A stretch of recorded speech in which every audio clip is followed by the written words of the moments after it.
Muy buenas tardes a todos este día, eh, 1 de abril del 2022, siendo las 12 horas del día para aquello de la retransmisión.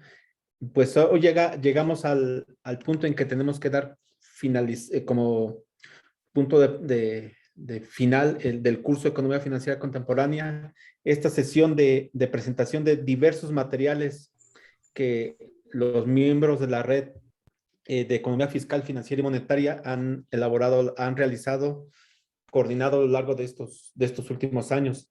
Entonces, sin más, vamos a dar inicio a esta presentación de libros. Si no me equivoco, son 4 presentaciones de libros. Y para empezar, vamos a contar con la participación de la doctora Margarita Camarena.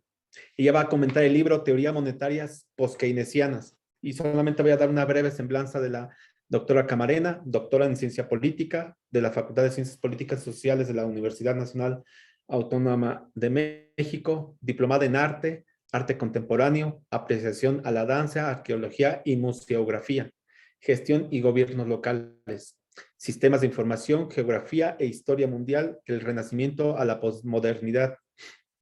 Ella es investigadora titular del Instituto de Investigaciones Sociales, también de la máxima casa de estudios, profesora del posgrado en urbanismo.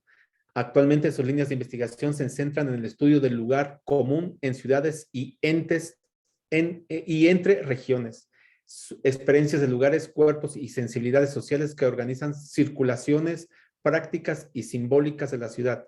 Sin más, doctora Margarita, un gusto tenerla aquí en esta etapa final de nuestro curso. Entonces le damos la palabra hasta por 20 minutos. Su micrófono.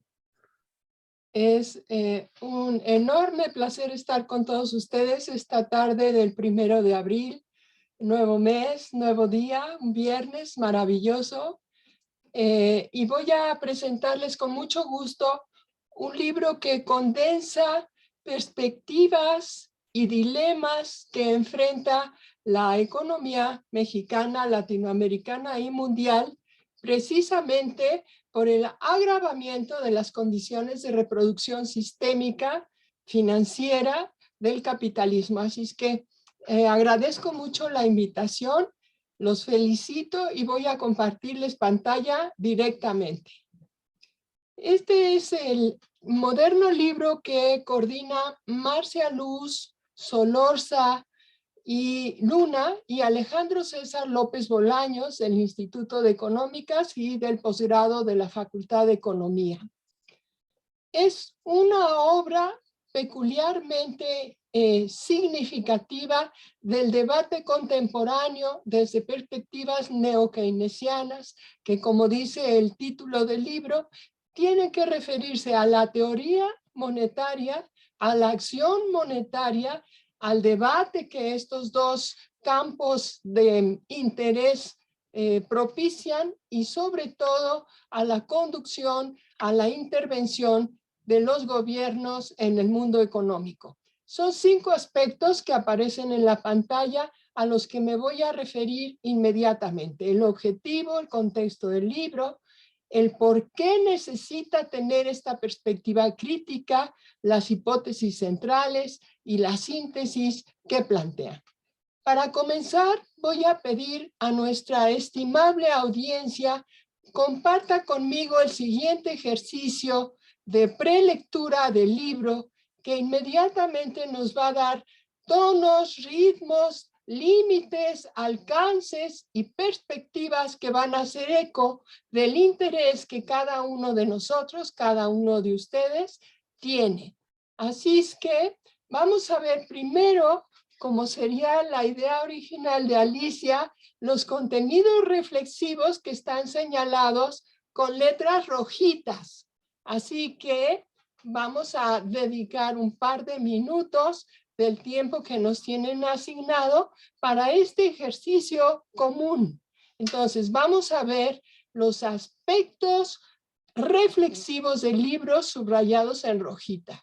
Política económica, organismos financieros internacionales, sociología del dinero, Banco Central, política monetaria en un entorno internacional inestable, sistemas de pensiones. Pasamos a la sección 2 del libro y encontramos subrayado enfoque post-keynesiano. Y enseguida, deuda pública, expresión y desarrollo económico y social. Tomamos un traguito de aire y leemos los subrayados en amarillo, que son los contenidos activos que nos están regalando, que nos obsequian los autores de cada parte del libro. Empezamos con la parte activa, que es la financiarización. Leemos de la impersonalidad al mercado de dinero, impacto en países en desarrollo. Pregunta, un cambio de política, nuevamente financiarización, y en la sección 2 ustedes pueden encontrar tres sujetos, tres conceptos fundamentales: demanda, inversión y crecimiento. Estudio aplicado a la economía mexicana. Dinámica crediticia, reorganización bancaria, periferia europea. Apertura financiera, endeudamiento externo y volatilidad cambiaria, la dinámica de la crisis argentina en los años que se señalan. Deuda, recesión e inflación. Financiarización subordinada en las economías emergentes, el caso de México 2008-2019, trilema posible con el que cierra el libro, ¿verdad? En Bolivia. Entonces, acabamos de echarnos el libro de la A a la Z. Tenemos ya una primera apreciación de su objetivo, contexto, perspectiva, hipótesis y síntesis. El objetivo es reflexionar en torno a una amalgama temática monetaria y financiera interconectada micro y macroeconómica en las distintas esferas económicas emergentes y en desarrollo, también en las que no lo son, partiendo de un análisis global, teórico e histórico. Se abre el texto repasando la crisis financiera de 2017-2019 para mostrar la continuidad que vivimos actualmente, la continuidad de propuestas y participación de instituciones multilaterales como el Fondo Monetario Internacional, el Banco Mundial, el Banco Internacional de Pagos, instituciones regionales como el Banco Central Europeo y el Banco Interamericano de Desarrollo, que tanto tiene que ver en nuestras latitudes, proponiendo reformas estructurales como necesarias para el conjunto de la economía. Esta es la perspectiva del libro. Se analiza desde una mirada crítica post-keynesiana y de enfoques alternativos la predominancia de la política monetaria con bancos centrales independientes, instrumentadores de políticas convencionales limitadas a un objetivo de inflación baja y estable, disposiciones causantes de lo que estamos viviendo. La hipótesis central de estas investigaciones que se compendian en este excelente libro está encaminada a mostrar que la coordinación política monetaria y política fiscal restrictivas que imperan, que la coordinación de política monetaria y de política fiscal están generando, son productoras de instituciones autónomas con competencias propias, con prácticas financieras especulativas muy dañinas, desalentadoras de las áreas productivas, impulsoras de la creación de dinero bancario que se ha acumulado en exceso, del aumento de la deuda pública y del dinero finalmente que, manejado de manera financiera, está provocando enorme desinformación y empobrecimiento de las grandes mayorías del mundo. En síntesis, se infiere que todas las problemáticas económicas, monetarias y financieras de los países en desarrollo y emergentes han conducido a su financiarización con fuertes presiones desacumulativas del capital.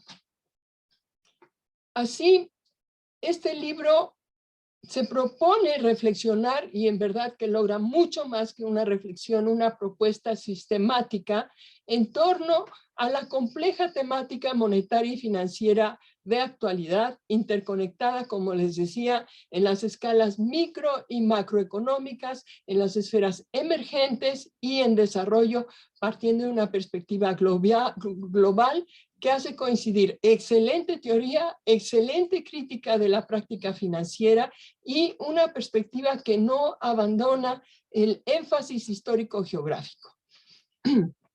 Como les he mostrado, tiene dos secciones fundamentales, una con énfasis activo y otra con énfasis reflexivo, que se integran y se amalgaman de manera genial.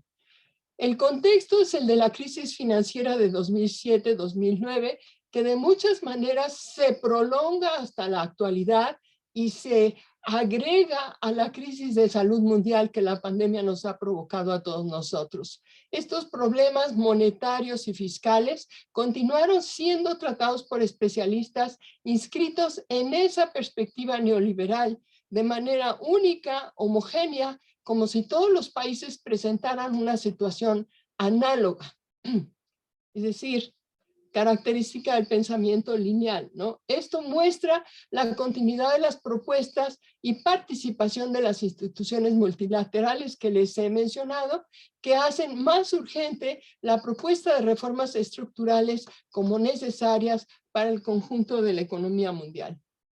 La perspectiva es doblemente crítica, es post-keynesiana y de enfoques alternativos a la predominancia de política monetaria de las instituciones mencionadas, ¿no?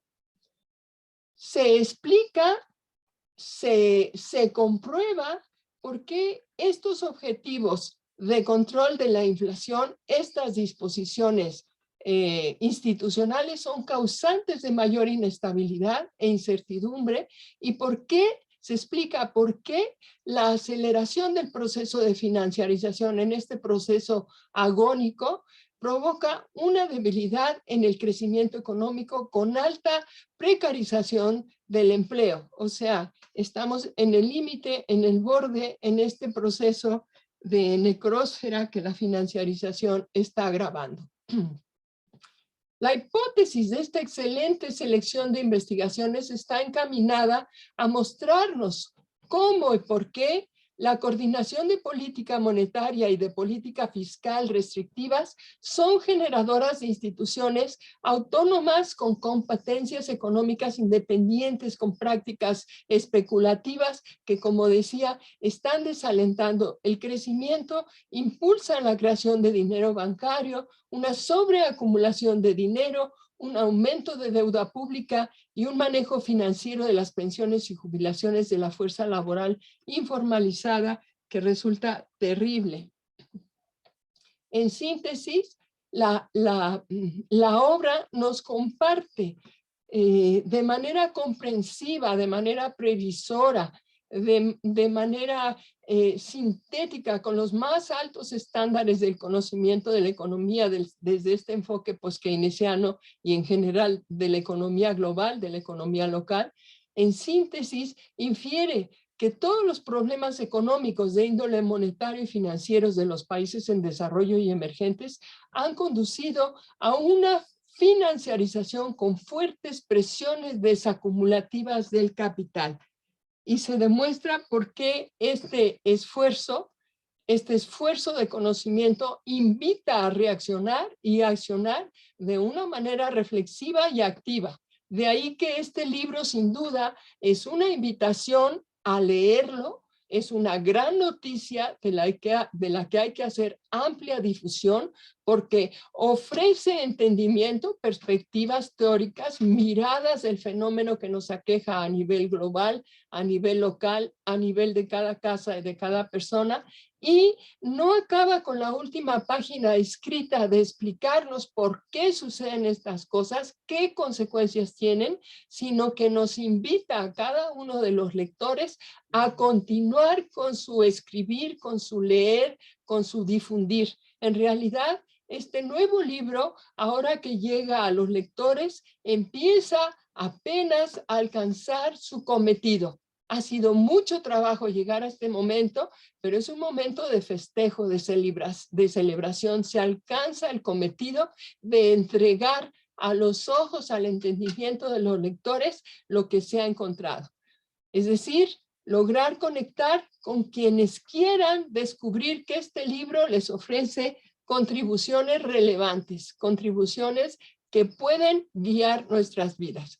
Quiero felicitar a los coordinadores y a los autores que participan de esta obra significativa e importante, y anunciarles a todos ustedes que todavía con las mediaciones que nos impone la pandemia, el libro está a su disposición y ya pueden acudir a solicitar la firma de autores y de participantes, de coordinadores de este libro ejemplar. Así que muchas gracias.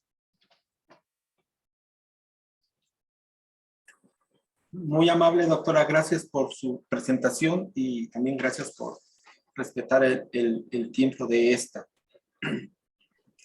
Por cierto, usted va a tener una conferencia magistral el 20 de mayo.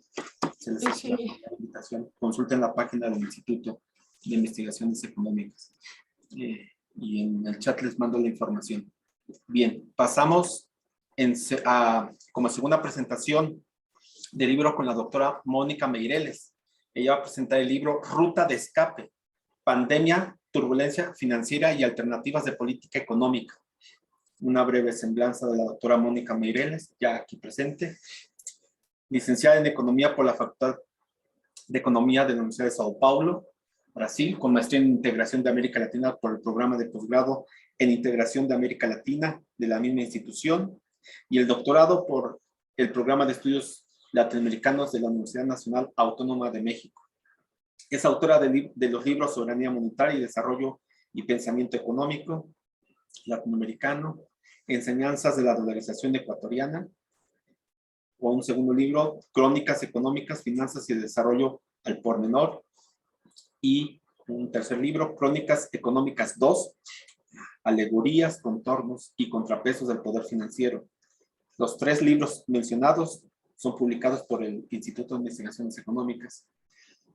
Y actualmente es investigadora titular de tiempo completo adscrita a la Unidad de Economía Fiscal y Financiera del Instituto de Investigaciones Económicas, también de la máxima casa de estudios, y miembro del Sistema Nacional de Investigadores, nivel 1, y fue la ganadora del reconocimiento Distinción Universidad Nacional para Jóvenes Académicos en el área de investigación en ciencias económico-administrativas en la edición 2019.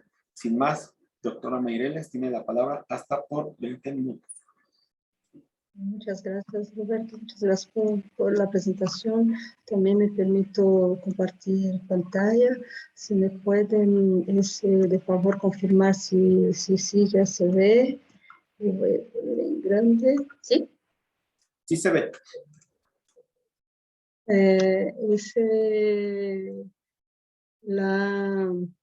Pues bien, entonces ese es un libro que se llama Ruta de Escape, Pandemia, Turbulencia Financiera y Alternativas de Política Económica. Él fue coordinado por la doctora Maya y por una servidora. Es el resultado del encuentro Norte-Sur Global que Claudia y yo organizamos anualmente de manera conjunta, ¿no? Tanto la organización del evento está en el CISAM, en el Centro de Investigaciones sobre América del Norte, como en el Instituto de Investigaciones Económicas, y el libro sale con recursos del PAPIT, Finanzas Transfiguradas e Implicaciones para el Desarrollo.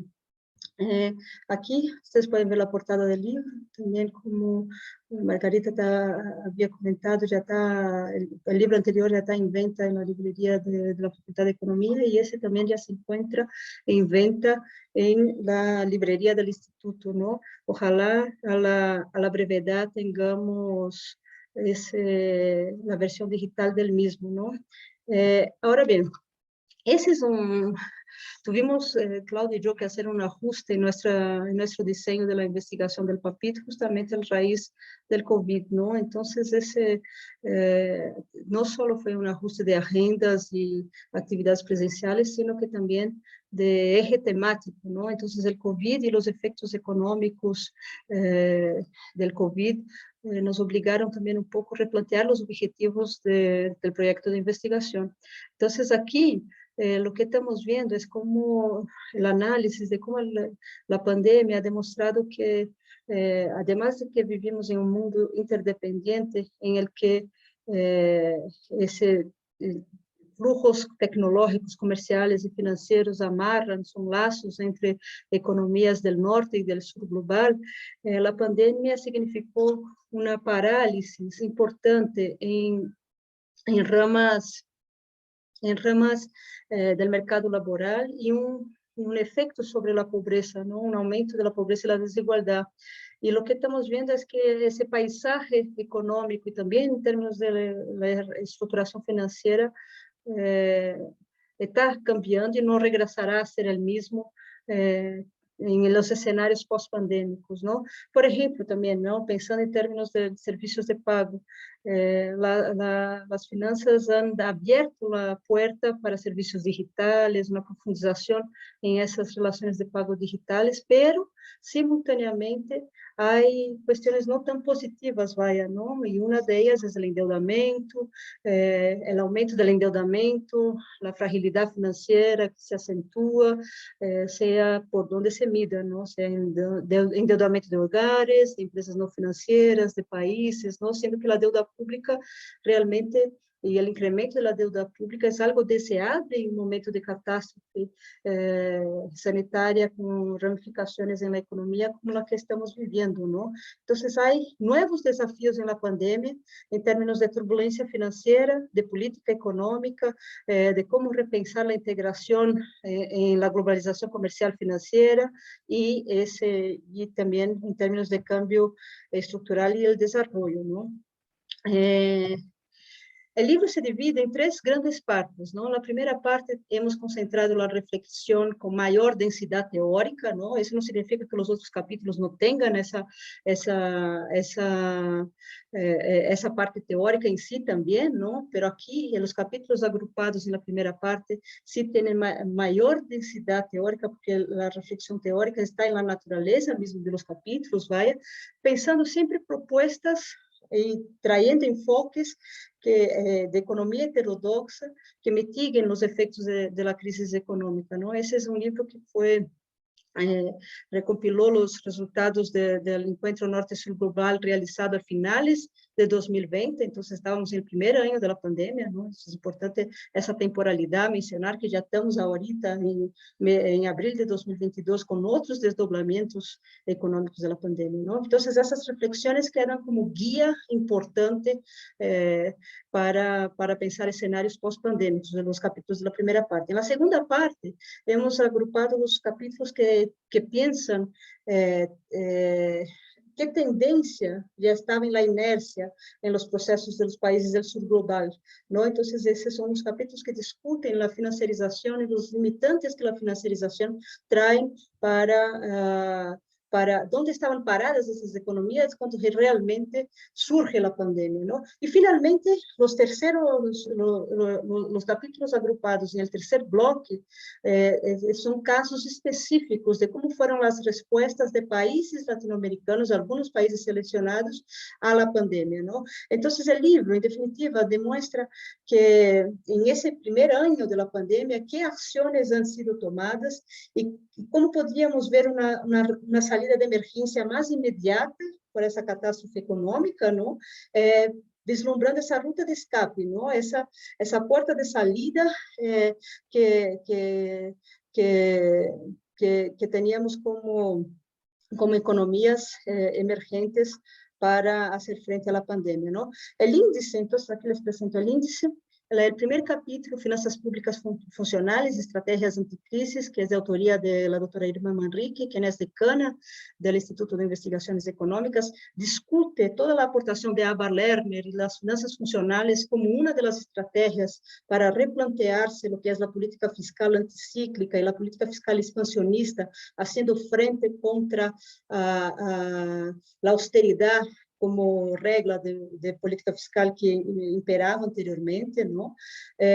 El segundo capítulo es un capítulo de mi autoría que se llama Raíces de la Inestabilidad Financiera en el enfoque post-keynesiano institucionalista. ¿Qué significa el endeudamiento en la pandemia, ¿no? Entonces, aquí es un esfuerzo por justamente discutir a nivel teórico, ¿no? Ese nivel de abstracción, lo que es eso del enfoque post-keynesiano institucionalista y cómo la influencia de Minsk desde el lado keynesiano y de Veblen desde el lado institucionalista discute lo que es el endeudamiento y traigo una parte también de análisis del aumento del endeudamiento global, un poquitín más empírico, que es justamente para ejemplificar ese enfoque post-keynesiano institucionalista que habla de las raíces de la inestabilidad financiera y cómo el aumento del endeudamiento senta las bases para esa fragilidad. Finalmente ahí, perdón, ¿no? Es el tercer, todavía tenemos 2 capítulos más en esa parte 1 de mayor aliento teórico, ¿no? El capítulo de Wesley Marshall, quien es profesor investigador de la UAM Iztapalapa, nos ofrece uma reflexão desde a perspectiva de Naomi Klein e de Karl Polanyi sobre a pandemia. Então, é uma perspectiva que faz esse mix, essa fusão de temas de economia e de sociologia e política claves para entender o que está por detrás dos efeitos econômicos da pandemia. O capítulo que encerra essa primeira parte es el capítulo Infraestructura cuarto, ¿no? Infraestructura, pobreza y desigualdad, bases teóricas, estudios empíricos y puntos en abierto, reflexiones en abierto, ¿no? Y ese es un grupo de autores de la Universidad Federal de Minas Gerais, quienes son amigos de la Red de Economía Fiscal y Financiera y participantes también del proyecto PAPIT, que está... sobre todo hemos tenido una ponencia de Rafael Ribeiro y sus coautores, ¿no? Y ellos están en un centro muy importante allá de la UFMG que se llama CDPLAR, que es Centro de Desenvolvimento y Planejamento Econômico, ¿no?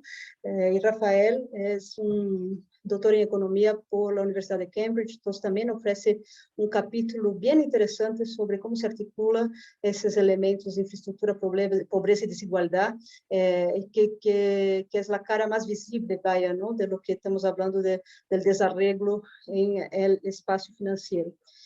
Ya abriendo la segunda parte, tenemos un texto de Lisette Alanis, quien es doutora por la Universidad de Zacatecas, Autónoma de Zacatecas, y investigadora em uma instância pós-doutoral no Instituto de Investigações Econômicas, que habla justamente dessa visão heterodoxa da financiarização em las economias subdesarrolladas, ¿no? Cómo se puede o no se puede aterrizar el concepto de esa noción de un régimen de acumulación financiarizado para países en la periferia del sistema capitalista mundial.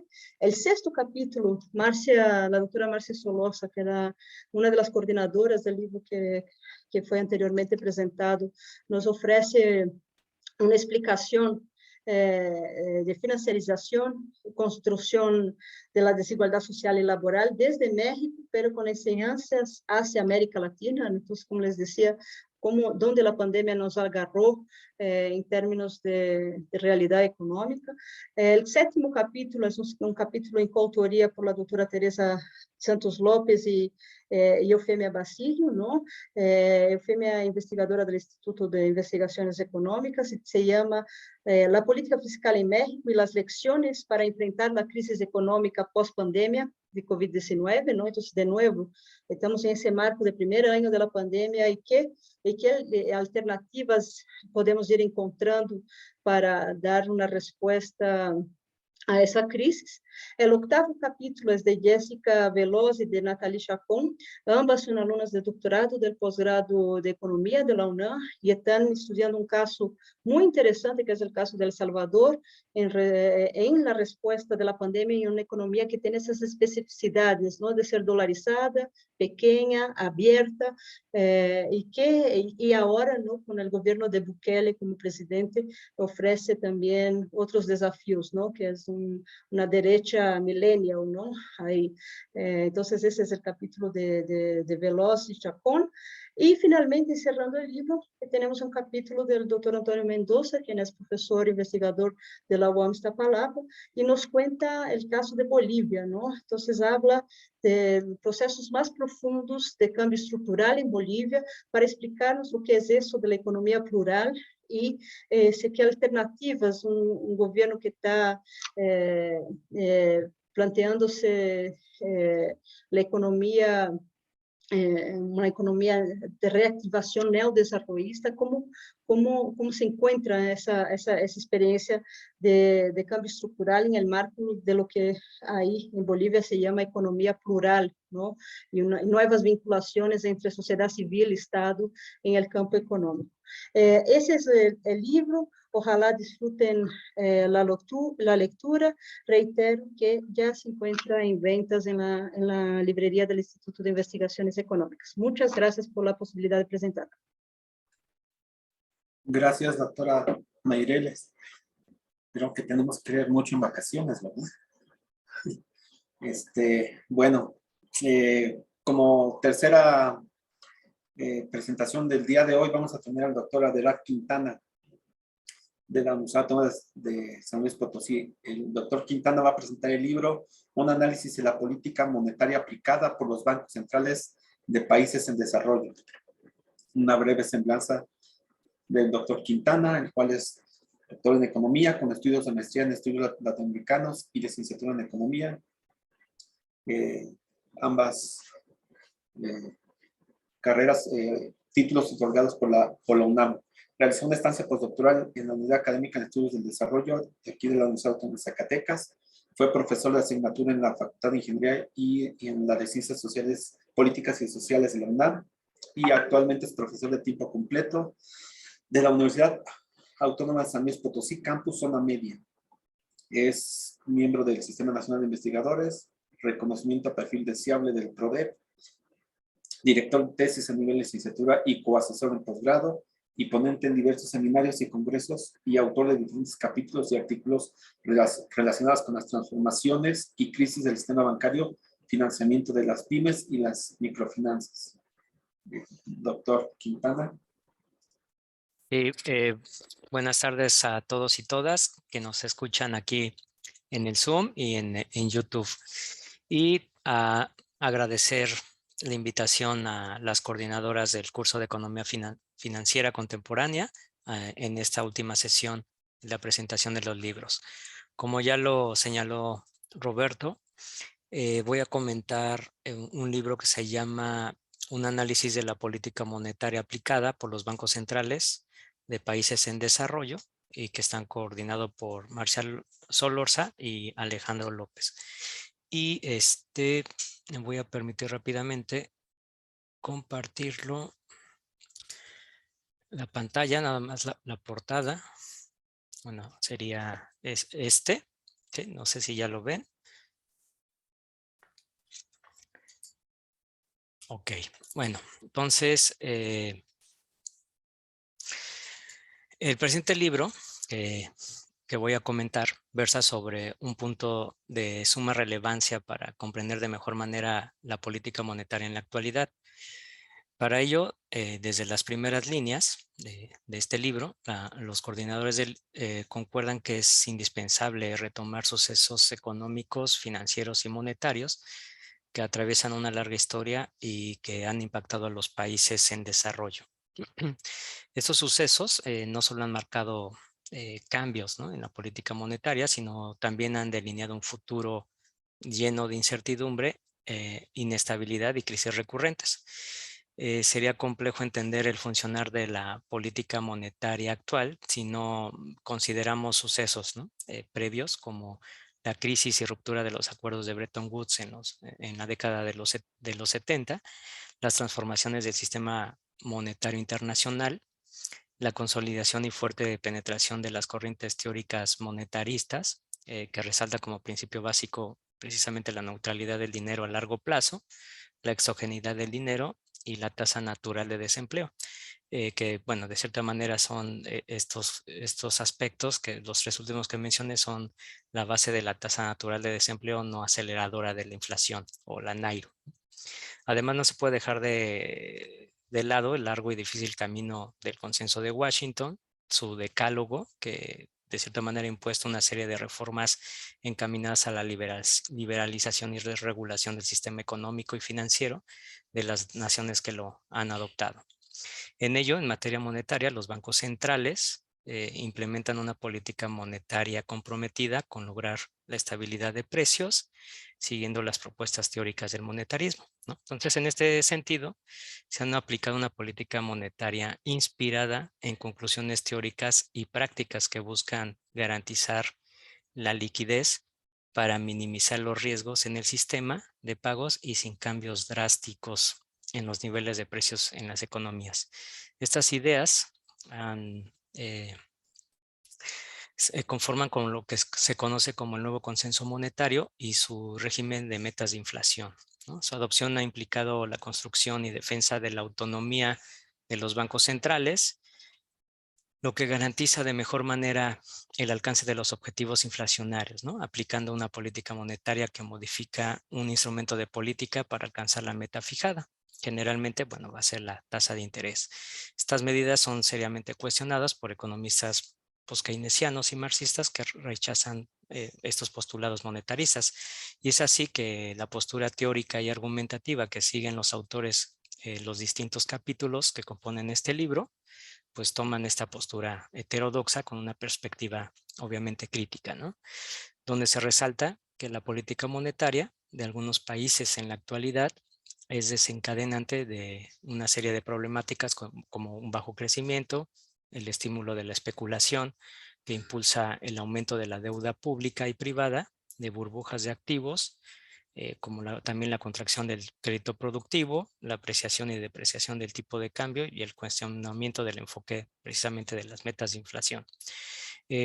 Para abordar toda esta complejidad, el libro se encuentra organizado en 3 apartados, ¿no? El primero, que se titula Aproximaciones interpretativas de la teoría monetaria, se integra por 4 capítulos. El primero, de Josefina León. Esta autora resalta algunas ideas de Keynes y Minsky para analizar las propuestas de política precisamente de la crisis y así compararlas con las decisiones de política monetaria tomadas antes de la crisis mundial. Plantea que la tasa de interés nominal negativa constituye una peculiaridad de la actual crisis. Resalta algunos efectos de contar con una tasa de interés nominal negativa que originan riesgos de inestabilidad en ciertos países emergentes. En el capítulo de César Daniel Alvarado, resalta la posición teórica que lleva gran parte de los bancos centrales alrededor del mundo a usar la tasa de interés como instrumento de política monetaria, y se describe el bosquejo de un modelo que ayuda a entender, pues, los efectos de la concentración bancaria sobre el canal de crédito cuando el Banco Central usa como instrumento la política monetaria la tasa de interés.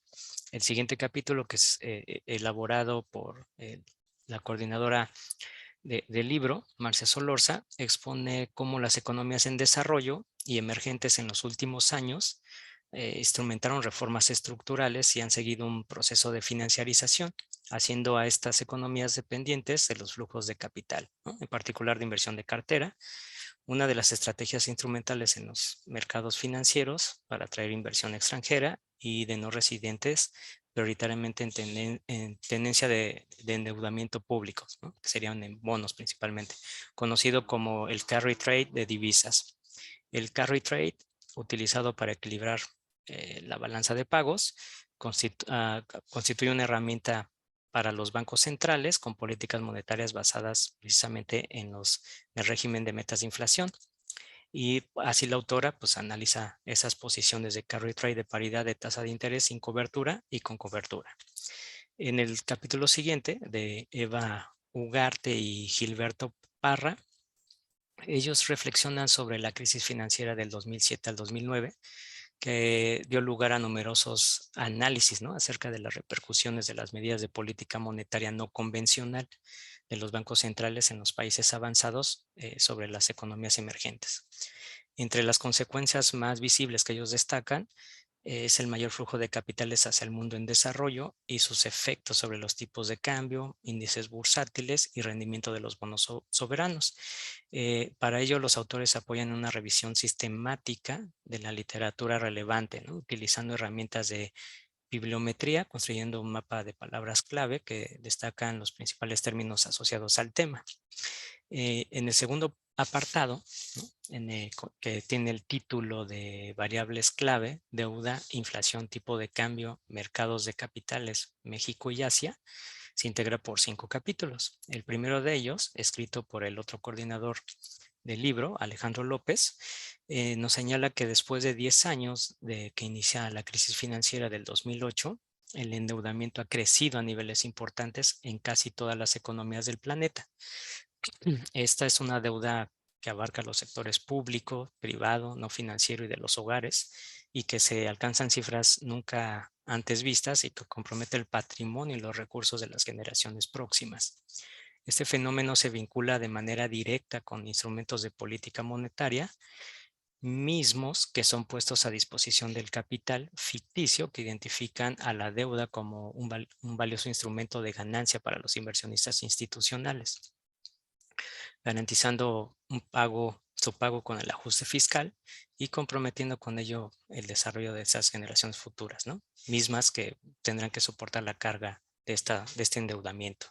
Posteriormente, Tania Rojas y Mónica Mireles resaltan que la crisis del 2007 al 2008 llevó a que se repensara la política macroeconómica basada en el consenso macroeconómico, desde sus fundamentos, instrumentos y hasta sus prioridades, en el marco de la generalizada adopción del régimen de metas de inflación.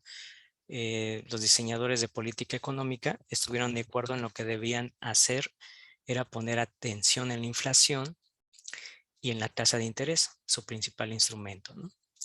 Así, la política fiscal se ha delegado un papel secundario y se toma como relevante la regulación de los mercados financieros. Sobre todo, se pone atención no solo a la inflación, sino también en la composición del producto, la regulación del sistema financiero, un mayor espacio fiscal, entre otras cuestiones.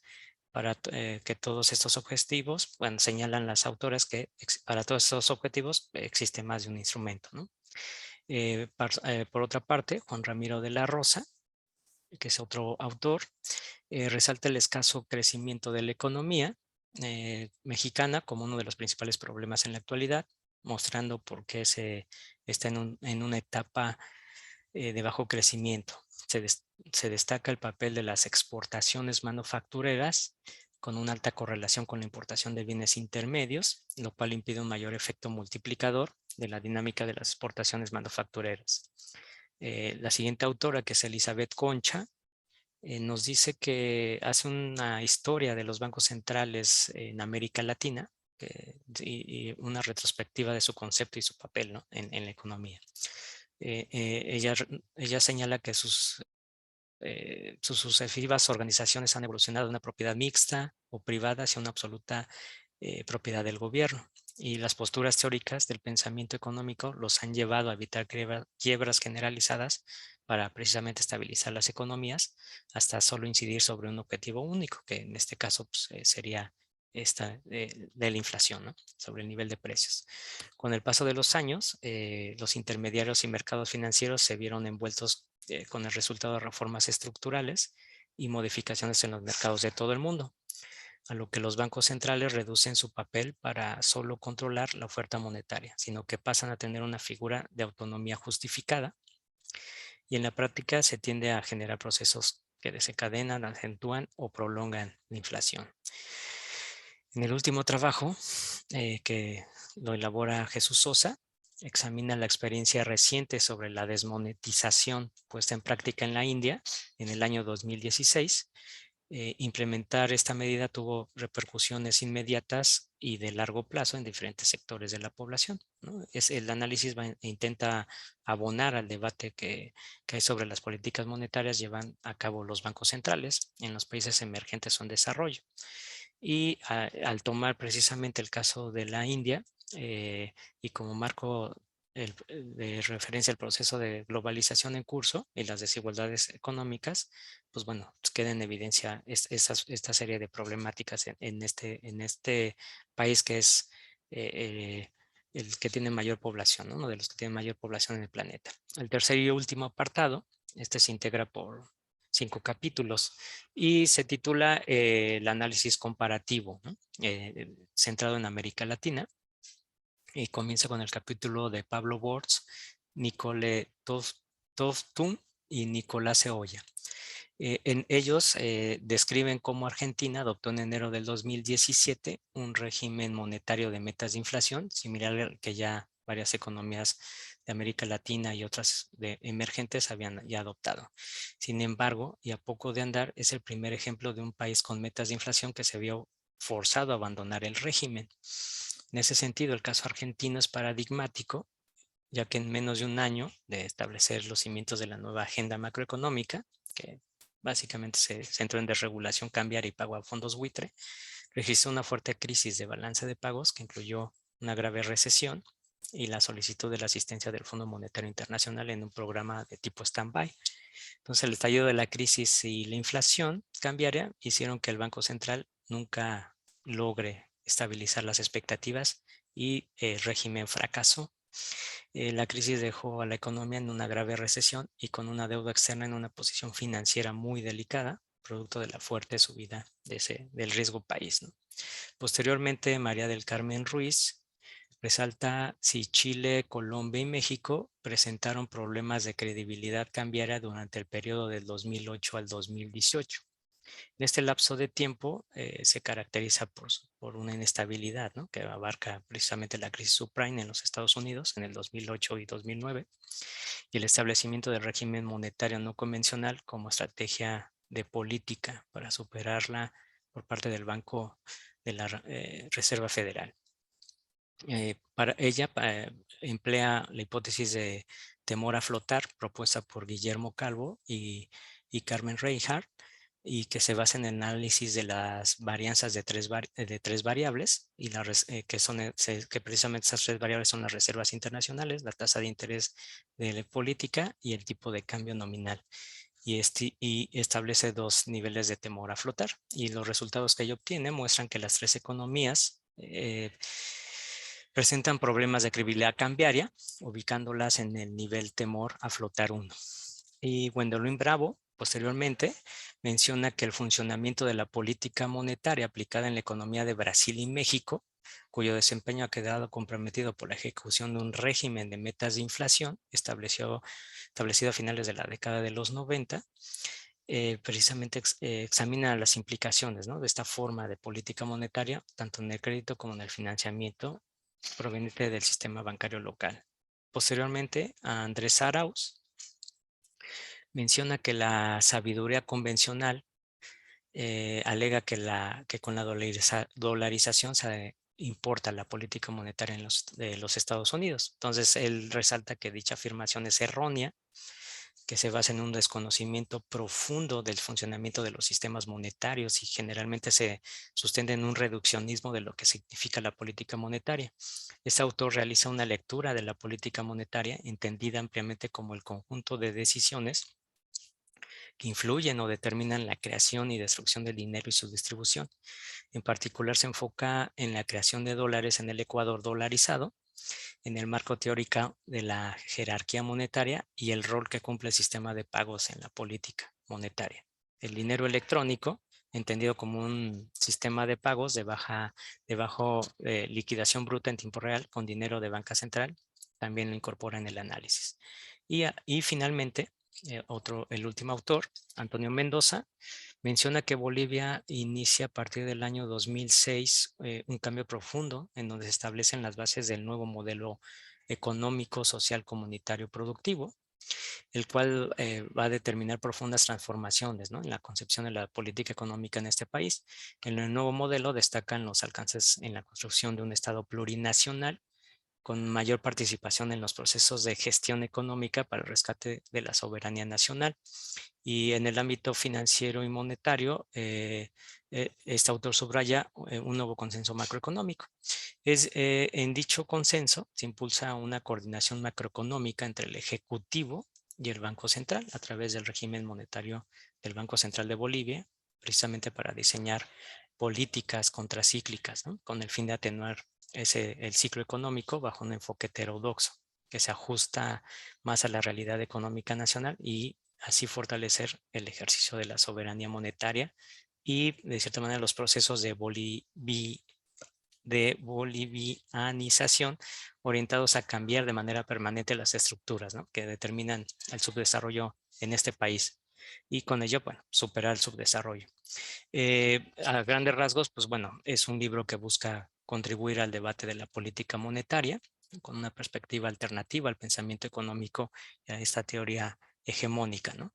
Yo creo que por eso resulta necesaria su lectura y es importante, ¿no? Y finalmente, bueno, resaltaré un poco lo que no me gustó del libro. En los primeros párrafos, sobre todo en la introducción, existen algunos, creo que descuidos en la edición que dificulta a veces su lectura y mejor comprensión del texto, ¿no? Y también algunos capítulos me parece que son un poco extensos, lo que hace, entre comillas, un capítulo voluminoso. Posiblemente una síntesis de algunos podría haber contribuido a una mejor simplificación. Claro, siempre sin menoscabar el contenido y la aportación que ya he resaltado, ¿no? Entonces, de mi parte sería todo y invitarlas a que lo lean. Y muchas gracias y buena tarde. Gracias, doctor Quintana. Normalmente las presentaciones de libros no destacan esas partes que son muy importantes para mejorarlos. Bien, por último, la última presentación de cuarto libro, tenemos pues al doctor José Denis. El doctor Denis va a presentar el libro Finanzas Multipolares, de la gran crisis financiera internacional al gran confinamiento. Me adelanto, doctor Denis, aquí es el libro. Voy a dar una breve semblanza del doctor Denis. Cuenta con licenciatura en Uruguay y en España, licenciaturas en Uruguay y en España, maestría en Claxo, doctorados en Francia, España y España, en sociología, ciencias políticas, estudios rurales, desarrollo y economía. Ha sido profesor e investigado en varias universidades, tanto en Europa como en América Latina, Universidad Complutense de Madrid, Instituto Universitario de Investigación, Ortega y Gasset de Madrid, Universidad de la República en Uruguay, la UNAM. Fue director del Centro de Estudios de América Latina y el Caribe y África y director del curso Desigualdad, Cooperación y Desarrollo. Director de la Maestría sobre Desarrollo Económico en América Latina en la Universidad Internacional de Andalucía. Las asignaturas que ha impartido son Teorías del Desarrollo, Economía del Desarrollo, Estructura Económica Mundial, el Comercio y Financiación Externa de América Latina, Integración Económica y Desarrollo en América Latina, y un largo, etcétera. Y actualmente es profesor investigador de la Unidad Académica en Estudios de Desarrollo de la Universidad Autónoma de Zacatecas. Profesor Denis, pues tiene usted la palabra. Su micrófono.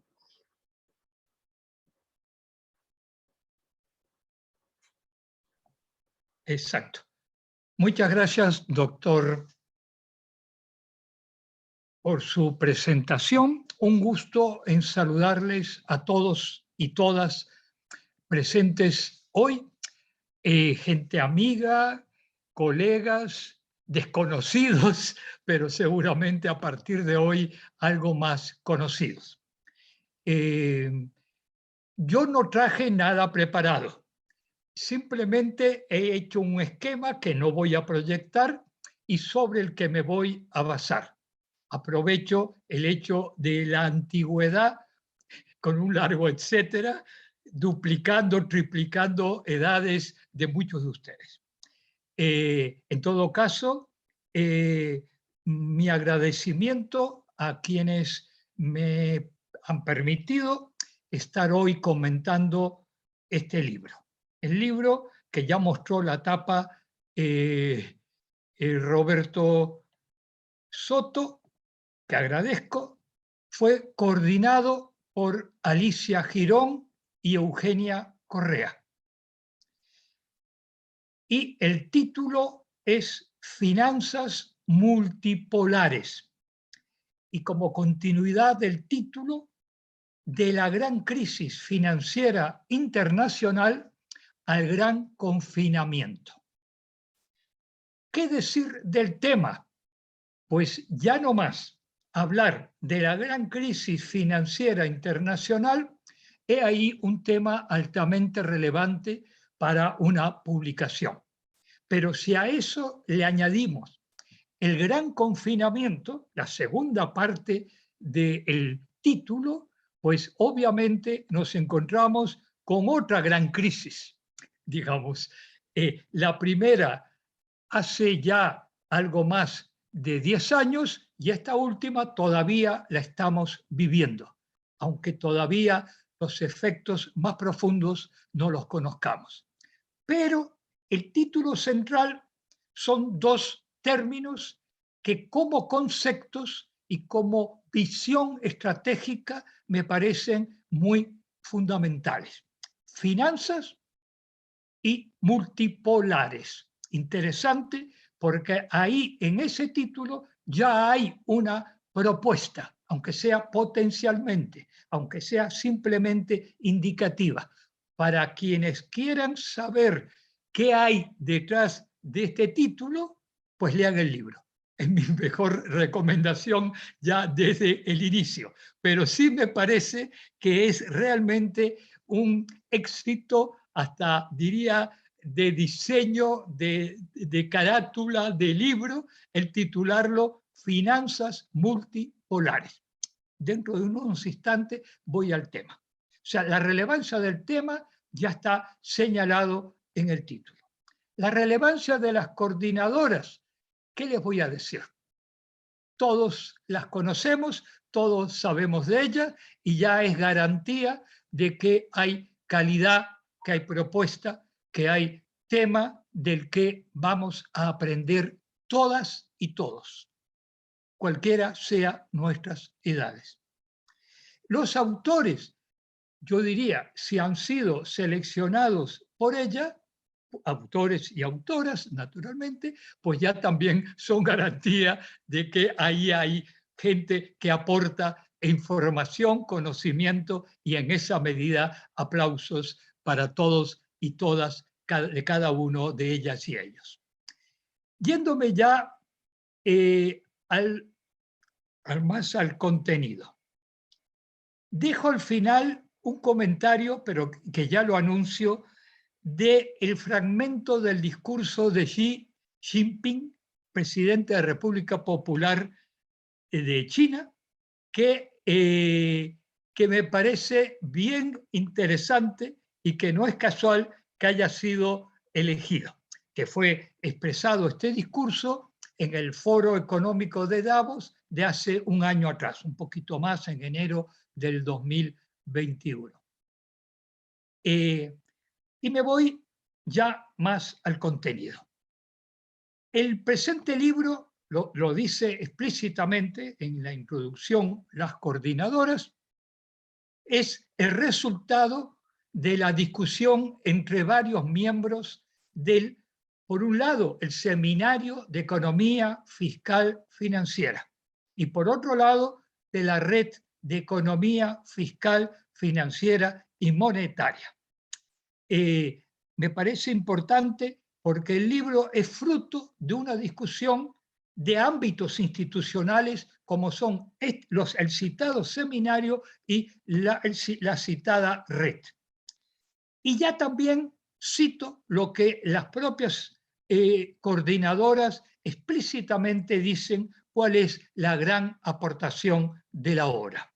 Y dicen textualmente: la gran aportación de la obra a los ojos del lector es como la pandemia sanitaria disparó, subrayo, disparó la pandemia financiera, la pandemia de la biosfera, así como la pandemia del cambio climático, lo cual invita a reflexionar en el impacto de las políticas de austeridad, lo cual reflejó el resultado del fracaso de la gobernabilidad financiera establecida desde la gran crisis financiera internacional, 2008-2009, digamos 2007, 2008, 2009, como cada uno haga el corte de acuerdo a cómo lo considera. Digo, me parece bien importante el que las propias coordinadoras establezcan qué aporta el libro. A mí me parece bien de honestidad intelectual el decirlo. ¿Por qué no? Es lo que pretendemos aportar, y aquí está. Y ya nos lo dicen desde la introducción.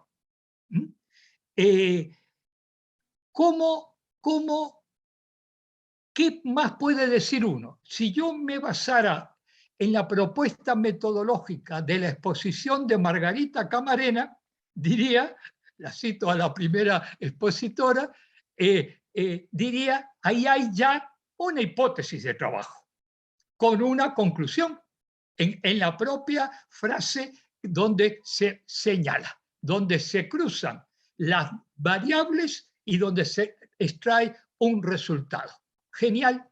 Es como si fuéramos a ver una película y ya supiéramos cuál es el final, o que fuéramos a leer una novela, inclusive de suspenso, y ya supiéramos quiénes son los buenos y quiénes son los malos, y cómo están relacionados unos y otros. Genial, genial.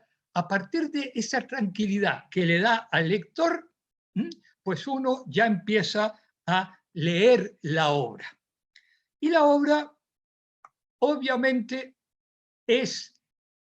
empieza planteando cómo hay una crisis económica que no nació únicamente ahora a partir del coronavirus COVID-19, que es una consecuencia de algo previo, digamos, que ya está señalado en lo que he leído de la gran aportación de la obra, que es un mundo financiarizado sujeto a los intereses de los inversionistas institucionales.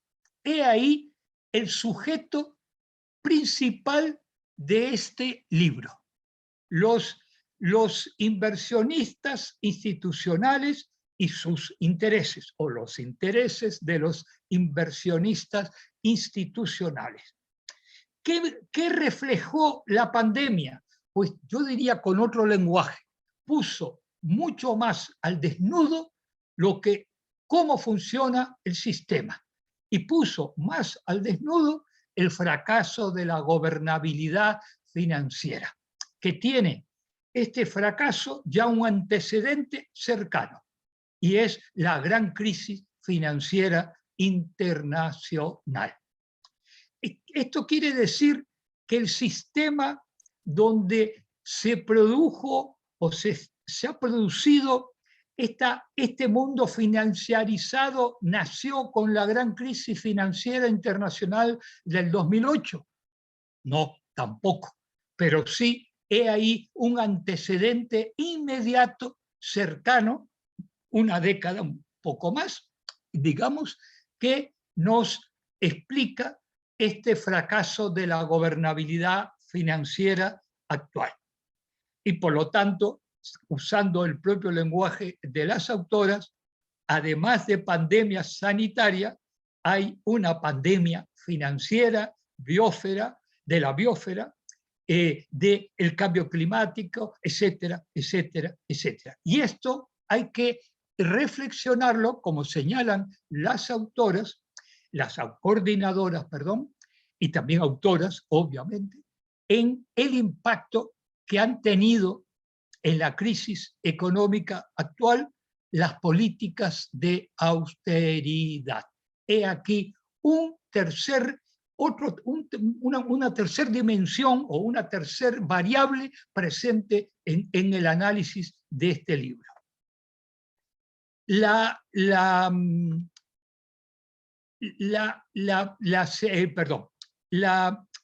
medidas de confinamiento que se produjeron como respuesta de los gobiernos, en este caso de China fundamentalmente, al COVID-19, generó un gravísimo problema en las cadenas de suministro globales, lo que ha llevado ¿a qué? A un resquebrajamiento de las cadenas de valor en un mundo globalizado. Bien sabemos que sobre todo esto está hoy presente, todavía hoy al 1 de abril del 2022, en la economía mundial.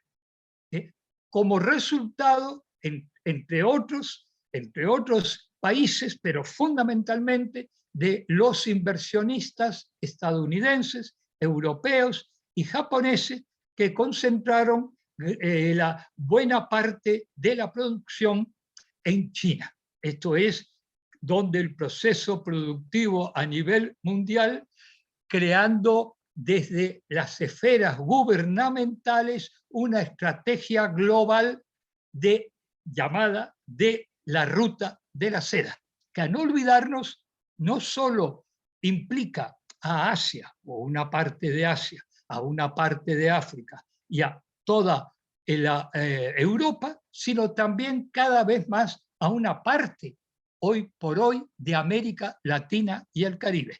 La ruta de la seda sigue expandiéndose más allá de las geografías originales, digamos. Todo esto ha traído que, o nos permite señalar que la crisis actual va más allá de la crisis sanitaria, que las causas más cercanas están en la gran crisis financiera internacional, sin duda, 2008, 2009, pero que hay que identificarlo con las políticas monetarias y fiscales que emprendieron los bancos centrales de Estados Unidos, de la Unión Europea, de Japón y obviamente de China. En otra medida de países que hoy no están en la Unión Europea, como el Reino Unido de Gran Bretaña. Pero a los efectos, en su momento, todavía estaba vinculada a la Unión Europea de Gran Bretaña. Todo esto, ¿qué ha significado? Pues un reordenamiento geográfico financiero, estableciéndose un mundo multipolar con intereses de las grandes corporativas, financieros, pero también los no financieros. Cuidado. Esto me parece bien importante porque si bien el mundo multipolar se iba configurando, ahora con este reordenamiento geográfico financiero mundial, obvio, este mundo multipolar se ha ido consolidando.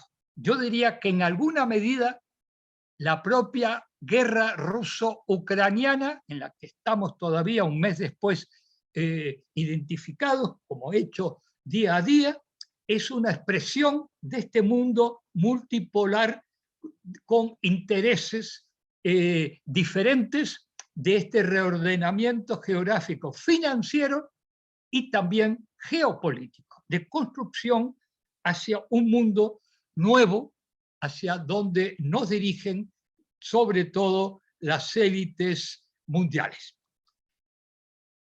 ¿A qué se llega como resultado de todo esto?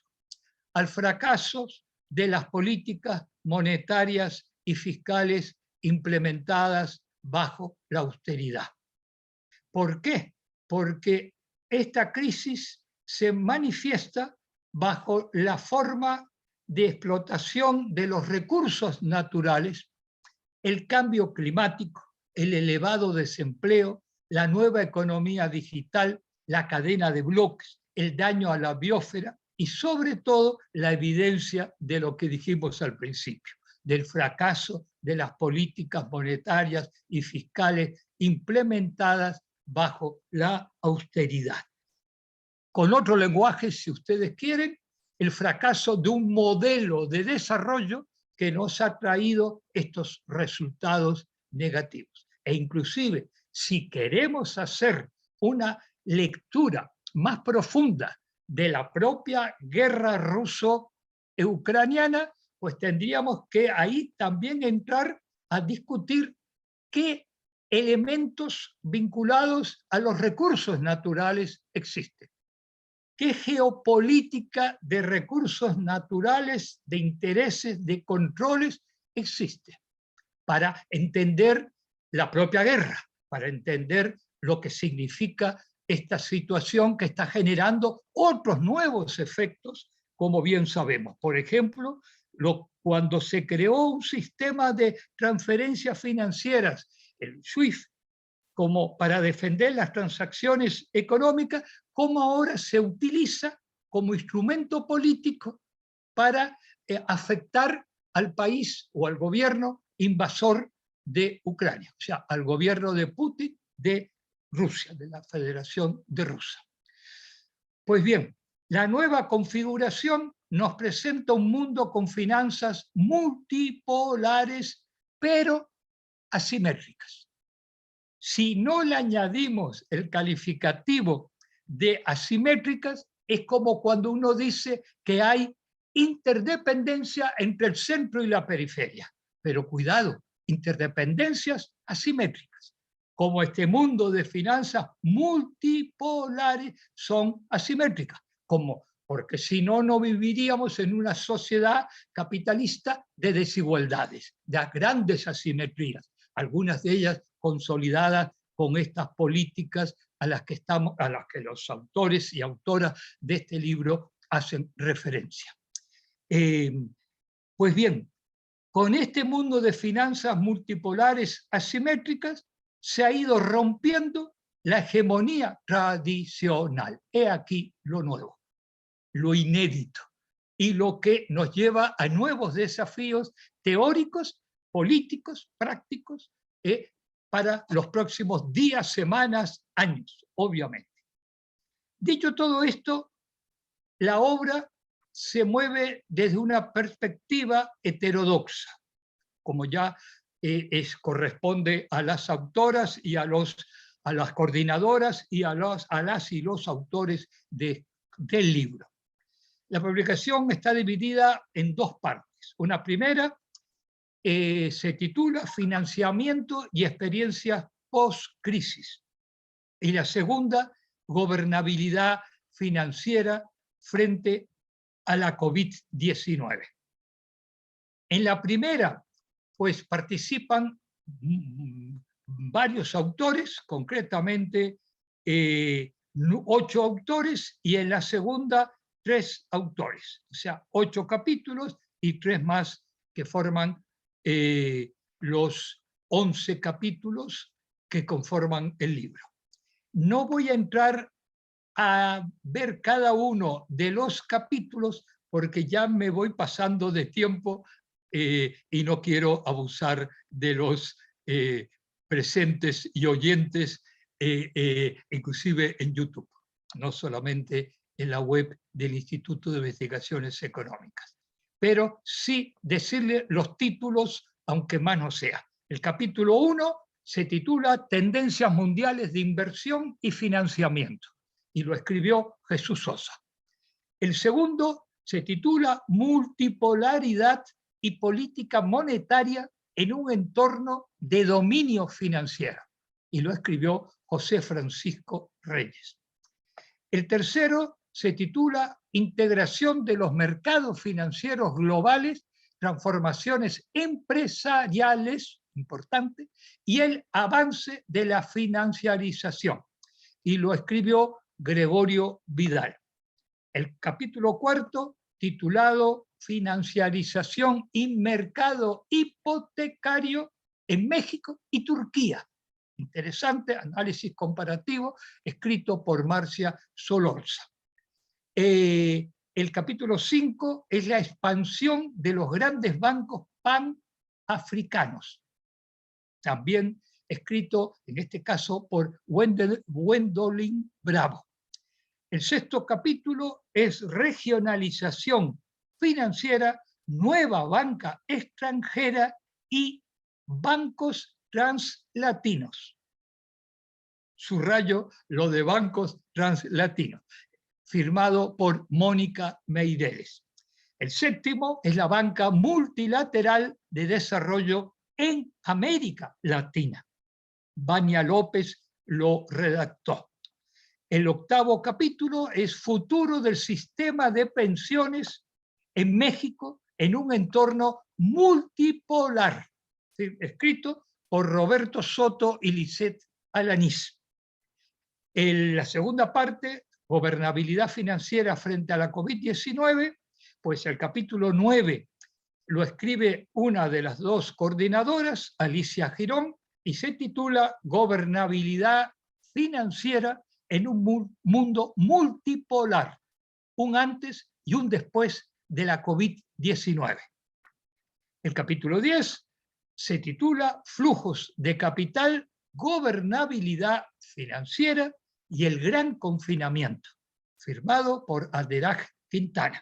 Y el último capítulo, el número 11, lo firma la otra coordinadora, que es Eugenia Correa, bajo el título de Geografía Financiera Global, la reforma dirigida por los conglomerados.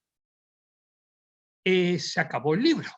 En definitiva, como verán, es un libro muy de actualidad, muy recomendable, y que presenta una lectura crítica de la gran crisis financiera internacional hasta lo que se denomina, en el libro y más allá del libro, el gran confinamiento, como aparece en el propio título. Y si me ceden un par de segundos, un minutito, me voy a lo que anuncié al principio, el fragmento del discurso de Xi Jinping, presidente de la República Popular de China, que dijo en el Foro Económico de Davos en enero del 2021, y que señala algunas cosas que me parece muy inteligente de parte de las coordinadoras haberlo puesto al inicio del libro. Las frases que se recogen son estas, brevemente. El multilateralismo es la arquitectura básica que nos dará la eficacia para todas nuestras acciones coordinadas. El multilateralismo selectivo no debe ser la opción. Otro párrafo, otro fragmento del mismo discurso. Debemos construir una economía mundial a través de acuerdos de intercambio multilaterales y eliminar las barreras al comercio, a las inversiones y a los intercambios tecnológicos. Debemos reforzar el Grupo de 20 como un foro que pueda coordinar la gobernanza económica mundial y preservar la estabilidad de las cadenas de suministro. Tercer y último fragmento, dice Xi Jinping, la historia avanza y el mundo no volverá a ser lo que fue en el pasado. Debemos establecer la cooperación macroeconómica para promover un crecimiento equilibrado y conjunto de la economía mundial. Estamos sufriendo la peor recesión desde el final de la Segunda Guerra Mundial. Por primera vez en la historia, las economías de todas las regiones han sufrido un duro golpe al mismo tiempo. Las cadenas de suministro mundiales paradas y las inversiones y el comercio bloqueados. La recuperación mundial está en peligro y el futuro es incierto. Debemos dar una respuesta conjunta y apoyar la macroeconomía para salir cuanto antes de este túnel. Solo ahora, si hubiera tiempo, ponernos a analizar esta sutilísima cita o fragmento de un discurso que es clarísimo y que es brillante por lo que representa, por lo que dice, por lo que deja de decir, Piensen ustedes, por ejemplo, que entre lo que deja de decir habla de intercambio multilateral y eliminar las barreras a el comercio, las inversiones y la tecnología. Pero las barreras a las migraciones a la gente, no parece obvio. Luego se habla del grupo de 20, o sea, de la élite del planeta Tierra, la élite del poder económico, político, militar, etc. O sea, la élite de la élite, la crema de la crema. Interesante. Y debe estar ese grupo, debemos reforzar el grupo de 20 para coordinar la gobernanza económica mundial. Ojo, interesantísimo. Y estabilizar las cadenas de suministro, algo de lo que hablábamos hoy. Digo, interesante. Digo, y finalmente esa lucidez que hay que reconocer que tiene el líder de la República Popular de China. Se puede coincidir, se puede discrepar, pero no cabe duda que hay un liderazgo que representa un grado de lucidez de un proyecto que es objetivamente indudable. Que uno esté en contra, a favor o todo lo contrario, eso ya es otra discusión.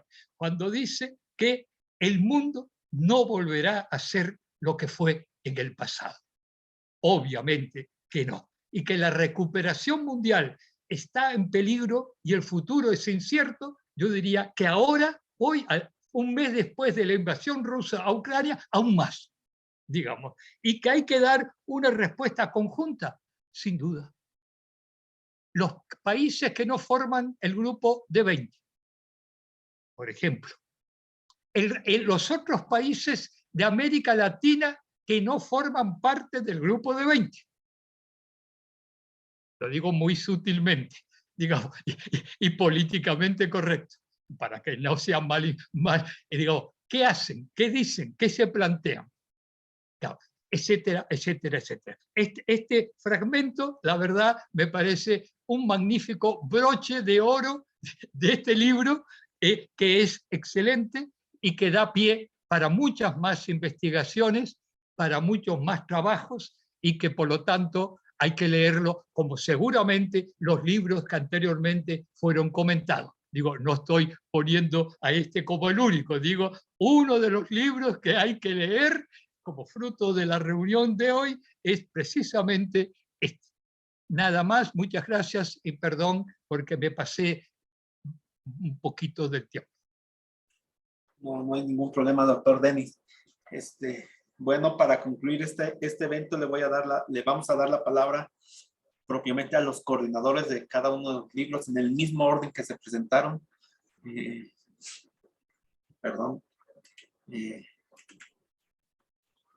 Debe de estar Marcia y Alejandro, los doctores, doctora Marcia, Alejandro, la doctora Meirelle, la doctora Maya,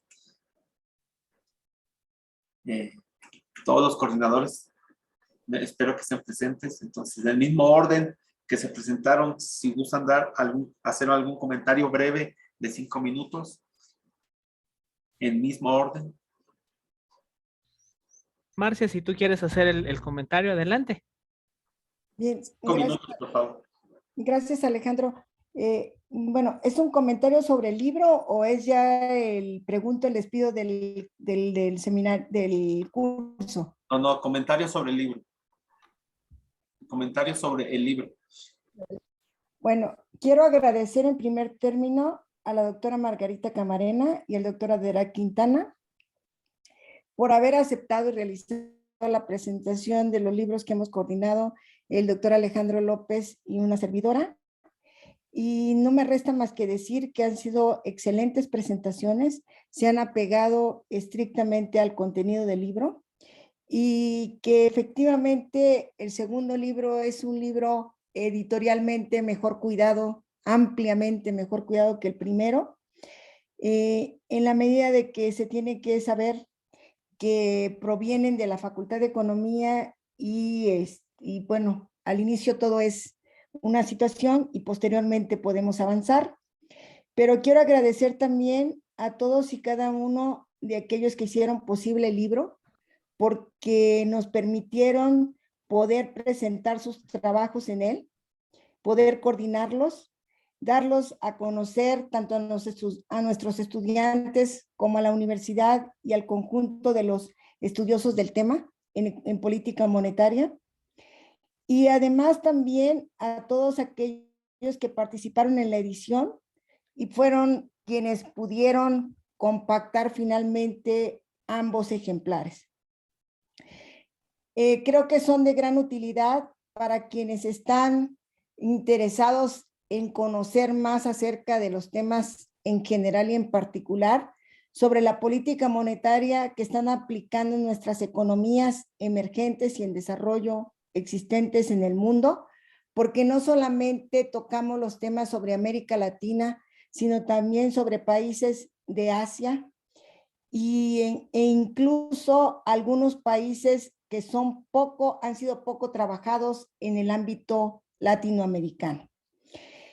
Además de ello, hay temas muy específicos desarrollados en el ámbito teórico, los cuales serán de gran utilidad también para los estudiantes de la carrera en economía y de los estudiosos de todas las áreas circundantes, y en general la multidisciplinariedad será compensada claramente con con este par de libros.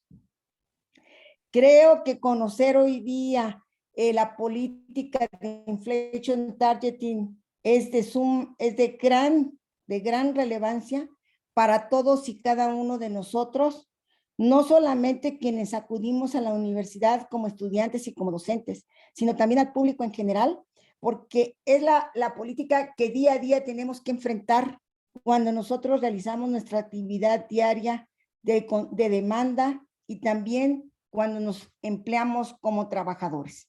Entonces, creo que conocer un poco más de cómo está el mundo de la política monetaria y financiera nos viene muy bien a todos. Muchas gracias por estas presentaciones. Gracias, no sé si Alejandro quiera complementar. Sí, Marcia, te robo un par de minutos, Roberto, nada más para complementar un poco lo dicho por la doctora Solorza.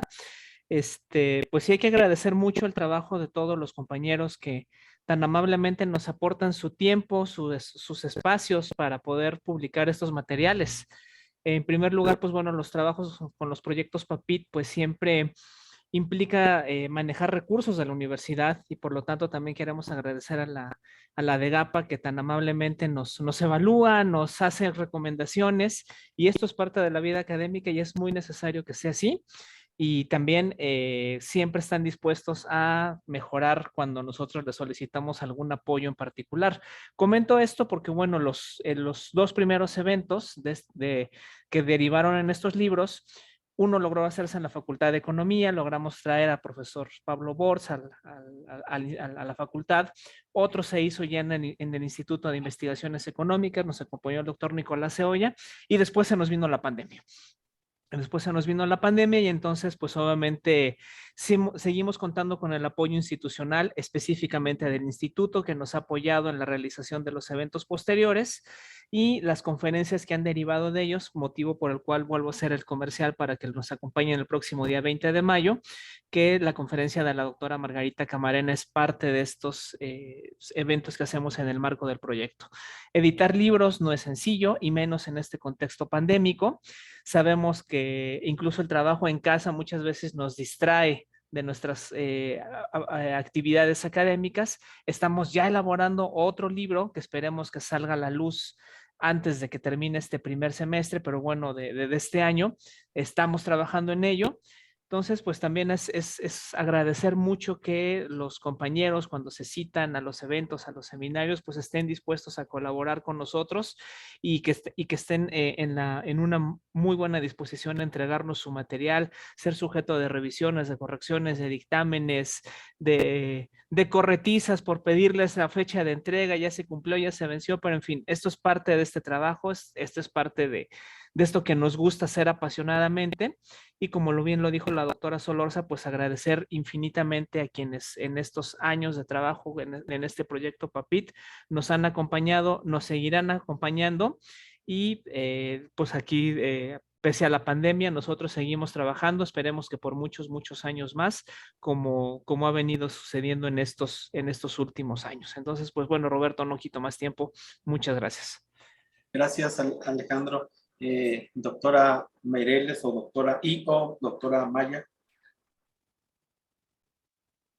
Mira, yo solo quisiera darle una palabrita y antes de pasar la palabra a Claudia, justamente decir que eso que decía Alejandro, ¿no? De agradecer a todo el apoyo del equipo de ediciones del instituto, que no es una tarea fácil, es el proceso editorial de por sí ya es un proceso intrincado y el contexto de la pandemia presentó desafíos nuevos, ¿no? Entonces agradecerle mucho a Graciela Reynoso por todo el apoyo brindado en la publicación del libro y también a José Carlos por todo el apoyo que nos da en los eventos en el marco de los POPITS ahí, ¿no?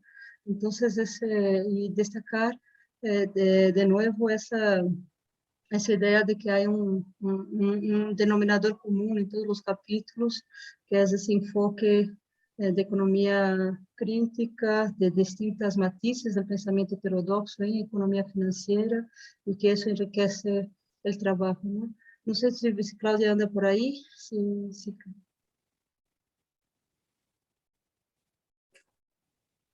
Claudia.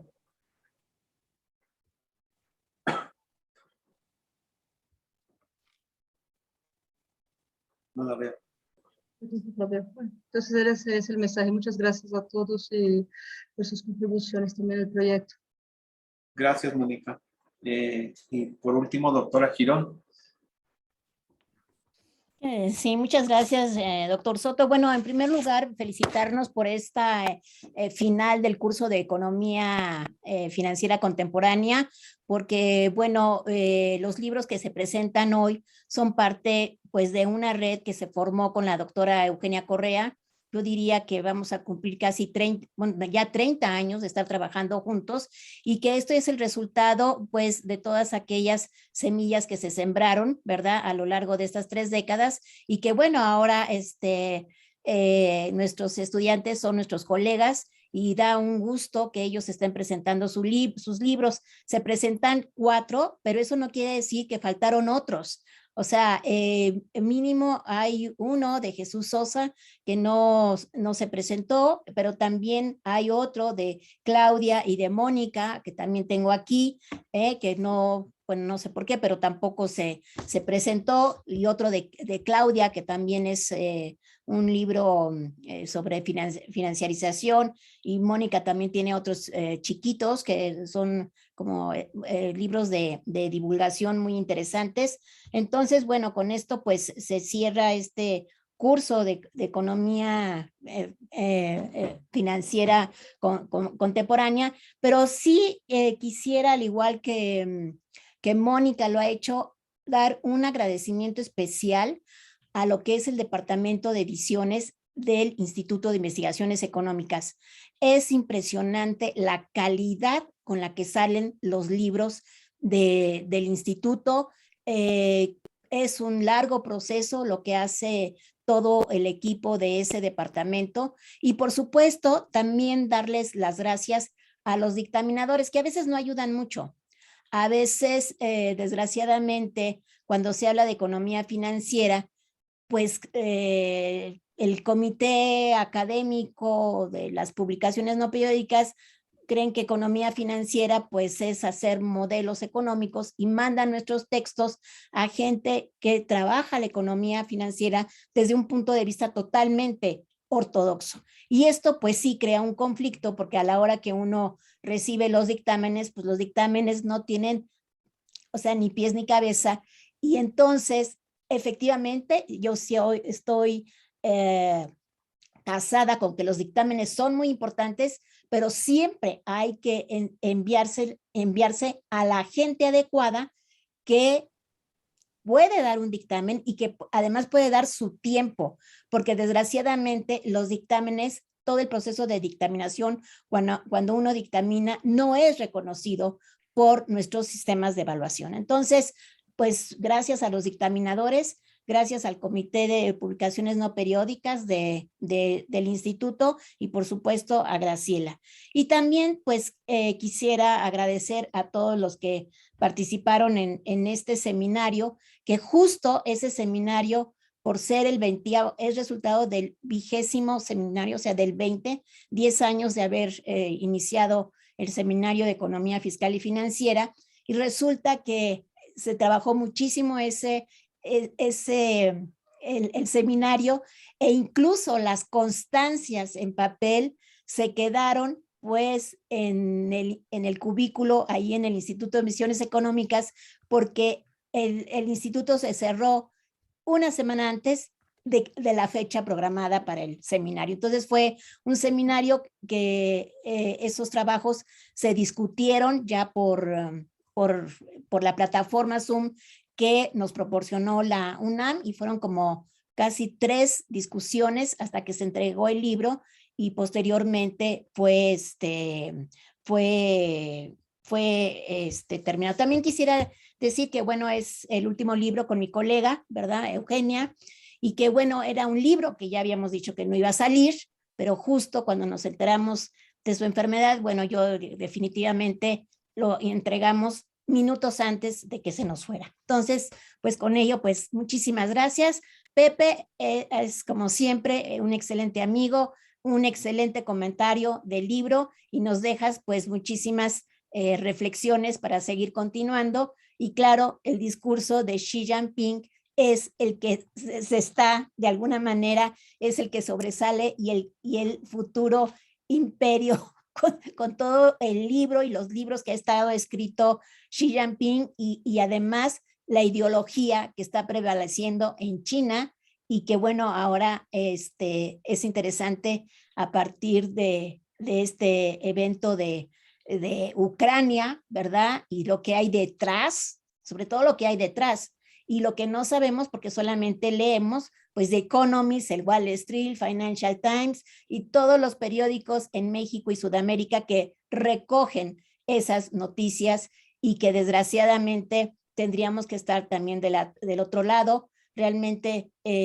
lo que vemos en las escenas y que las repiten constantemente, pues también es hay que tener, y como yo le digo a mis alumnos, y que incluso estamos viendo todo el fenómeno de Ucrania en el curso de Estructura Económica Mundial actual, pues hay que verlo a través de los intereses de los grandes corporativos que están tanto en China, tanto en Rusia y en Estados Unidos, y sobre todo en la Unión Europea, y cómo esa geografía financiera y esos flujos de capital y los recursos naturales y los recursos escasos y ahora las tierras raras y todo esto se confluye en eso que nos está llamando mucho la atención, a tal grado que ya el COVID pues como que ya se terminó, cuando estamos viendo que ahorita en China, por su política de cero COVID, ya está volviendo a tener cierto confinamiento. Entonces, yo creo que muchas gracias, Pepe, nos has siempre nos ayudas a seguir reflexionando, y yo con esto pues ya sería todo lo que puedo decir. Muchas gracias. Gracias, doctora Girón. Y bueno, estas son las palabras de la presentación de los libros. Y ahora sí, por último, le vamos a dar la palabra a las 2 coordinadoras del curso. Nuevamente la doctora Alicia Girón y la doctora Marcia Solorza. Quien guste ser la primera. Yo creo que Marcia. Bien. Gracias, doctor Roberto Soto, gracias, doctora Alicia Girón. Buenas tardes a todos. Quiero agradecer al Instituto de Investigaciones Económicas y a sus autoridades por habernos permitido su plataforma y toda su logística para llevar adelante la realización de este curso. Quiero agradecer igualmente a quienes están al cargo de las actividades técnicas y de gestión, que son personas que prácticamente vemos muy poco, pero que sin ellos menos los escuchamos, y sin ellos no podríamos realizar esta serie de eventos académicos. A todos y cada uno de los asistentes al curso, por su permanencia, constancia, entusiasmo, inquietudes que expresaron a través de sus múltiples preguntas en cada una de las sesiones que tuvimos a lo largo de casi 2 meses, o de hecho 2 meses. A todos los ponentes, conferencistas y presentadores de libros que tuvimos la suerte de contar con ellos, por su amabilidad, disposición sobre todo disposición a compartir su tiempo y su conocimiento con todos nosotros. A la doctora Alicia Girón por la excelente coordinación del curso. Pero sobre todo, en general, quiero dar las gracias a los miembros de la Red de Economía Fiscal, Financiera y Monetaria por su invaluable respeto con todos nosotros, por su honorabilidad, por su camaradería, ánimo cooperativo y deseos por avanzar de forma conjunta. Muchas gracias. Doctora Girón.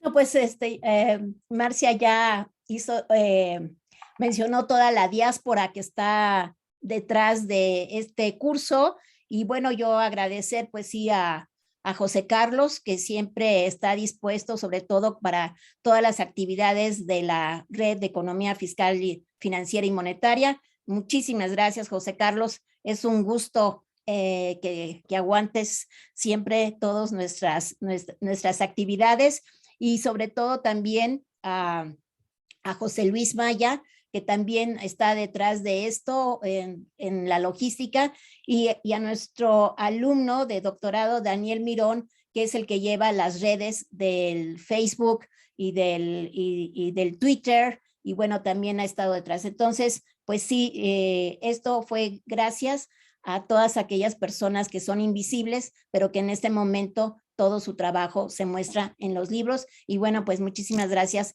a todos los alumnos que nos siguieron, que en un principio se habían inscrito como cerca de 280 y que bueno, al final el promedio fue de cerca de 90, alrededor de 100 y en este momento tenemos 89 participantes y bueno, pues muchísimas gracias a los comentaristas y Pepe, pues te queremos muchísimo y muchas gracias que desde Madrid hayas estado aquí con nosotros. Por mí sería todo, doctor Soto.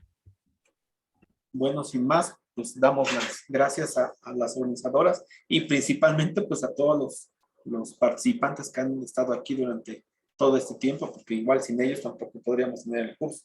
Entonces, gracias. Bueno, solamente están haciendo dos preguntas muy importantes. Una es los que no se encuentran, los que quieren adquirir los libros que no estén en línea, ¿cómo le pueden hacer? Y dos, ¿cómo le hacen para obtener su certificado del curso?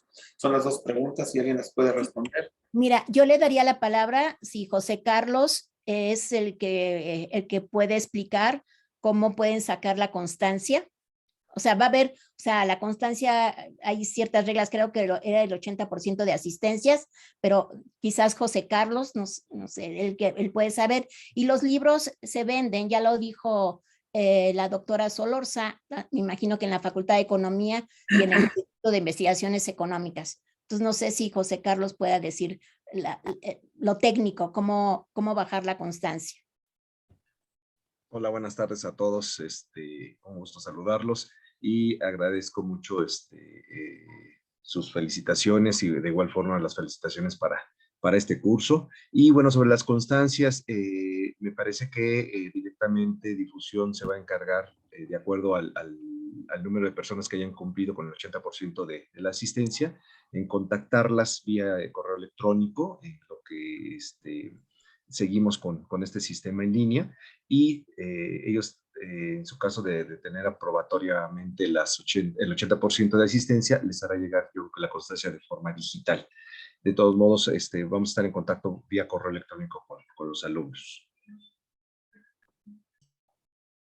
Entonces, sin más, pues gracias a todos y pues nos vemos en el siguiente curso y en los próximos seminarios, si todo sale muy bien y no hay pandemia, y ojalá que sea en vivo ya todo lo demás. Sí, pero anuncia, Roberto, el curso de Redefin, que es el 12 de mayo. No tengo los datos. Lo tiene Mónica, lo puede anunciar. Perdón, Mónica. Si por ahí alguien buscando más cursos y todo, sí, continúa, o sea, la vida continúa y la vida académica también continúa. Mónica. Es el 12, primero vamos a retomar los diálogos de Redefin, que lleva por título en la edición 2022 América Latina en la coyuntura financiera actual. y la primera sesión será el 12 de mayo a las 19 horas. Son diálogos cortos, ¿no? Siempre trayendo un especialista en el tema, de 19 a 20 horas, ¿no? Entonces, de 7 a 8 de la noche, arrancando el 12 de mayo. Pues ahí está. Entonces, sin más, pues muchísimas gracias a todos y pues entran a las redes de Redefin y entonces ahí habrá toda la información disponible y pues seguimos en contacto. Y saludos a todos. Gracias.